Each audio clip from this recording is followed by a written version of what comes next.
bali ito po yung update natin sa itinanim natin sirguelas pagkaraan ng 5 araw. At may mga update pa rin tayo sa mga nauna nang naitanim dito, tulad ng saging, tapos yung mga malunggay, tapos meron din akong itinanim na kawayan. Ay ipapakita ko po sa inyo ngayon kung ano yung mga naging resulta ng pagtatanim natin na ito. So let's go, tignan natin kung ano yung mga naging resulta ng mga naitanim natin dati. Dito natin sinimulan na magtanim ng sirguelas. Pero eto, sad to say na after ng 5 days ay wala man lang tayo nakikitang development sa kanya. Pero titignan natin mabuti, ay meron naman pala. Yun nga lang, medyo late lang siya. Ito yung niya, yung tubo niya, ayan, medyo against the light kasi, ayan na. Meron na rin pala sa wakas. Akala ko kanina, buong akala ko wala siyang wala man lang tumubo sa kanya na palatandaan na buhay siya. Pero hindi, nagkamali pala ako, ayan. Tapos ito yung pangalawa.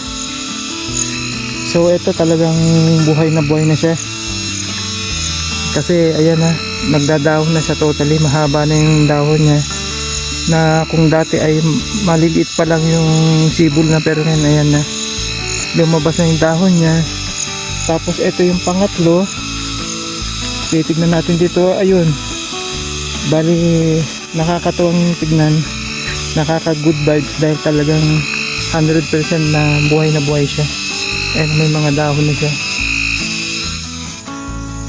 Maliban dito sa tatlo na to na positive na nabuhay sila, ito kasi yung isa, delay lang siya ng pagpapakita ng sibol. So akala ko kanina ay patay na ito, yun pala hindi. Tapos puntahan natin dito yung mga iba pang mga naitanim na mga sirguelas. So ito nga pala yung yung malunggay, pero mamaya na yung malunggay na yun. Marami pa doon, ayan. Yan din yung isa pang malunggay. Bali, unahin muna natin itong sirguelas na ipakita. Medyo masukal yung pinagtaniman ko eh. Ayan dito. So ayun, nakakatuwang tignan dahil buhay din siya. So 1, 2, 3, 4. Ito yung pang-4. Meron din siyang sariling buhay na yun. Buhay na siya. May mga dahon na rin yun sa paligid niya. 4. Ito yung pang-5. Sana buhay pa. Buhay din siya. Nakakatuwa talaga, oh. Para bang ginaganahan akong maging farmer talaga. Ayan, buhay na buhay siya. So 5. So ito yung pang-6 na sirguelas na naitanim natin dito sa bundok. So ayun, meron din gaya ng mga nauna ay mga sibol din siya. Yan. So nakaka good vibes kung lahat ng mga itatanim natin dito ay mabubuhay. Buhay na buhay. So ngayon, ang ipapakita natin ay yung malunggay ulit. Kanina may nadaanan tayong malunggay doon, pero ito yung kabuuan niya. Ito, sa tingin ko ito negative. Wala siyang sign na buhay siya. Parang nalalanta na siya. Yan, patay ang isa. Pero yung sumunod na malunggay, ayun, at nagpakita rin siya ng pagdadahon niya na. Ayan. Madaling patubuin ng malunggay sa sirguelas pala halos. Kasi yung preparation niya, kung paano yung proseso, ay halos para sila. Ito yung mga galing sa Asinggan, Pangasinan na mga transfer dito, hiningi namin sa aning kamag-anak. Shout out sa mga tiyahing ko, mga tiyuhin ko dyan sa Asingan, Pangasinan. At lahat ng mga hiningi namin sa inyo na mga sanga ng malunggay ay buhay na buhay. Salamat sa Diyos. Yan po. Tapos ito yung actually galing din ito sa sa Asingan, Pangasinan. Ito medyo pagkaraan ng halos kulang-kulang isang buwan ay ito siya. Buhay siya. Yun nga lang, hindi pa siya makapag-penetrate dyan para magpakita ng ng sibol. Tapos ito yung kasunod niya. Ito ay buhay din ito. Ito yung niya, yung pagdadahon niya. Na isa lang ibig sabihin niya na naka-recover siya sa stress buhat ng dinala rito sa mga talim Pangasinan. So ito yung talagang 100% na talagang buhay na buhay siya, as in. Kasi ito na yung bagong dahon niya. Tapos meron din akong itinanim dito, patutubuin na bungo ng saging. So nandito siya. Bali yung kasi sibwal siya. Pero ito ay galing sa bungo, yung nasa pinaka ilalim ng puno niya na meron na pinag-uugatan niya. So tignan naman natin dito kung ano naman ang resulta ng pagpapatubo natin dito. So alisin ko muna itong mga to, kasi kaya ko nilagyan siya ng ganyan nung inilagay ko siya dyan, dahil nga medyo umiinit siya nung time na yun eh. Tapos ngayon inilagay ko siya rito para may lilim siya. Ito yung mga to, ito yung mga ganyan, marasili kung tawagin sa Ilocano. Siya yung ipinangtabing ko rito. Pero pagkaraan nga ng kulang-kulang isang buwan, ay dito natin malalaman kung may buhay na rin siyang ipapakita. Sana nga ay buhay din ang isang to. Kasi dito tayo kukuha ng seedlings ng saging na galing sa bungo ng saging. Ito po yung karagdagan sa mga nanggaling po sa Asingan, na mga malunggay, saging. So ito yung first time ko na na magpatubo ng galing sa bungo.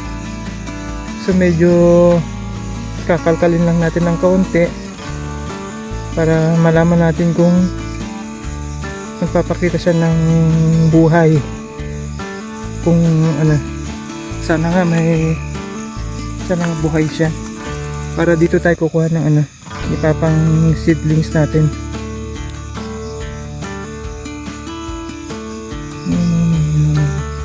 Sana buhay ka.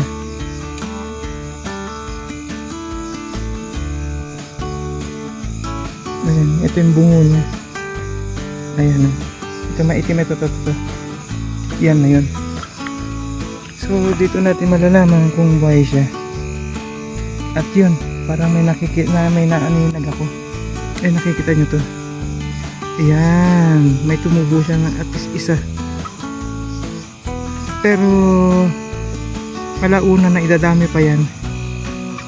Ayan. So ito, pag lumaki-laki na ito, siguro mga at least mga 3 to 5 inches na siya, ay ita-transfer natin sa plastic bag. Ayan. So ayun, positive. Kahit pa paano nabuhayan din ako, dahil nga kumbaga hindi na sayang yung pagod ko na maghukay doon sa Asingan, tapos ita-transplant dito sa mga tarim. So kahit pa paano, ayan, hindi naman siya nabulok. Ayan, ito yung pinakamata niya, na patunay na buhay siya. Bali to, may karagdagan pa rito niya lang, hindi ko pa siya nakakalkal. Bali nung inilagay ko siya dito, bali tinanggalan ko muna ng yung gitna niya. Ito to. tinanggalan ko ng gitna yung malambot na parte niya, tapos nilinisan ko sa tubig. Pero actually ang proseso talaga nito ay may mga ilalagay ka pa ng mga chemicals para lumalinis siya, para hindi siya kapitan ng bakterya. Yan. So buhay na buhay siya. Hindi nga lang yung ibang the rest ay hindi pa natin nakikita. Ayan, salamat sa Diyos. Ayan. Ayan. Buhay siya. Pero magpaganon pa man, ay tatakpan ulit natin siya para hindi siya ma-stress, para magtuloy-tuloy yung pagpapatubo niya. Ayan.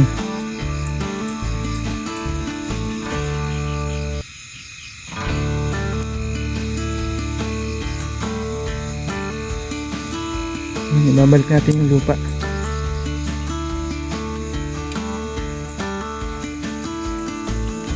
Tapos eto, patuloy pa rin nating tatakpan dahil nga ang panahon dito ay literal na weather. Minsan yan, katulad niyan, minsan mainit. Pagdating naman ng hapon, umuulan. So kahit pa paano, ibabalik natin yung cover, no? Para protection na rin. Yan.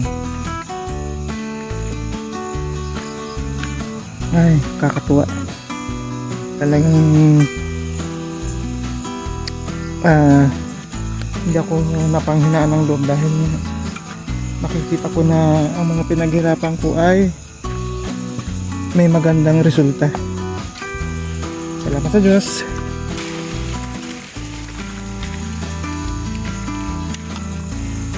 Para hindi siya ma-stress. Actually ito yung yung pinakapuno niya. Dito ko kinuha yung bungo niya, yung lang dito na nakaroon dito ko siya pinutol. At ngayon ay pupunta naman natin yung bayog, yung isang uri ng variety ng kawayan. Hindi ko kasi alam kung anong tawag sa Tagalog ng bayog eh. So nandito na tayo sa sa area ng kung saan ay doon po itinanim. So ayun, ito buhay na buhay talaga siya. Mahaba na eh. Ito siya eh. Ayan, mahaba na stem niya. Ayan. Ito talagang positive. Buhay na buhay siya. Yung isa titignan natin dito. Pero ito plano kong ilipat sa iba dahil masyadong malapit. Hindi siya advisable na dito itanim. So ito yung isa. Actually ito buhay din. Yun nga lang hindi pa siya nagpapakita ng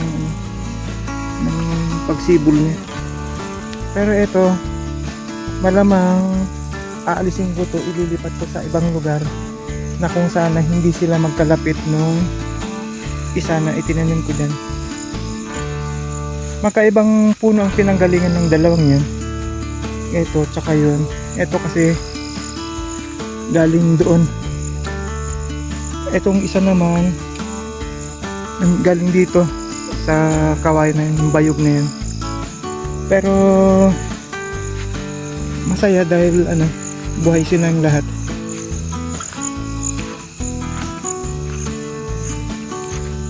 So napapatanong nga ako sa sarili ko, kaya ko ba?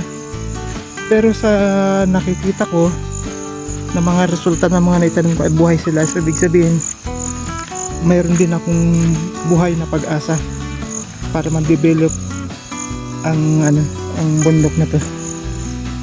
So bali yung pagtatanim ko ngayon, ito yung pinaka starting point o testing na pagtatanim dito sa 9 hektarya ng bundok. So ito, nagdala na rin ako ng pala para kasi nga medyo slant kasi itong yung lupa rito. So ito yung pinagtutuluan ng bubong, bagsak niya rito tapos aagos doon. So yan na, medyo ang resulta maputik sa loob, basa. So ang gagawin ko rito, papalahin ko ang lugar na to, gagawan ko siya ng kanal. Tapos ito nga yung pinagawa natin na nag-gutter. Ayan. Dahil nga sunod-sunod yung pag-ulan niya, wala pa kasi tayong nabibiling drum. Pero sa tingin ko dito sa tumutulo dito sa parte na to. Kung titignan nyo kasi nga open. Ayan, open siya, kaya pag nakabili ako ng drum dito ko siya ilalagay sa parte na to. Marami pa akong balak gawin dito. Isa na dyan yung banyo. Gagawa ako ng septic tank sa parte na to, tapos bahala na kung saan ko pwedeng ilagay yung magiging banyo niya. Bumaba muna tayo galing sa bundok dahil ako ay pupunta muna sa bayan dahil meron akong bibilihin. At nagkataong sobrang putik na ng motor natin dahil nga inaakit nga natin ito sa bundok, ay mamaya ay dadaan tayo sa ilog. 3 hours later. At eto, magwawashing muna tayo rito sa ilog dahil sobrang putik na ng motor natin. Nakakayang idayo sa bayan ng ganito kadumi. Hanggang dito na lang po muna ang ating vlog. At naway wag po kayo magsawa na suportahan ako sa aking YouTube channel.